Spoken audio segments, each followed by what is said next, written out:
Friends, நம்ம சம்மா ஃபுட்ஸோட சுக்குமல்லி பொடி ready ஆகிடுச்சு. இந்த சுக்குமல்லி பொடி பார்த்திங்கன்னா தனி சுக்கு மல்லி வச்சு பண்ணுறது இல்லைங்க. சுக்கு, மல்லி, மிளகு, இன்னும் முதல் தரமான கருப்பட்டி, பனங்கற்கண்டு சேர்த்து இடித்து தயாரித்த பொடி. இந்த பொடியை நீங்கள் தண்ணியில் போட்டு கொதிக்க வச்சு குடிச்சிங்கன்னா உங்களுக்கு மேல்கால் வலி, சளி, இருமலுக்கு சூப்பராக கேட்குங்க. அதோடு மட்டும் இல்லாமல் சில பேர் பித்தத்தில் தலை சுற்றுது, வாமிட்டிங் வர்ற மாதிரி இருக்குதுன்னு சொல்லுவாங்க. அதுக்கெல்லாம் 1 கப் தண்ணிக்கு 1 ஸ்பூன் போட்டு நீங்கள் நல்லா கொதிக்க வச்சு குடித்தாலே போதும். சூப்பரான சொல்யூஷனாக இருக்கும். பாருங்கள், இது இடித்து தயாரித்த பொடி. இதை எப்படி செய்கிறதுன்னு பார்க்கலாம்.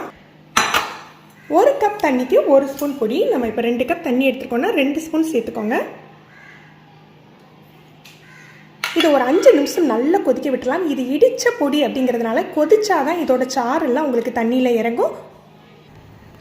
5 நிமிஷம் நல்லா கொதிச்சாக்கில் அடுப்பை அணைச்சி வடிகட்டி குடிச்சிடலாம். சின்ன குழந்தைங்களுக்கு கொடுக்குறதா இருந்தால் நீங்கள் இதை ஆற வச்சு பால் கலந்து கூட கொடுக்கலாம். சூப்பராக இருக்குங்க.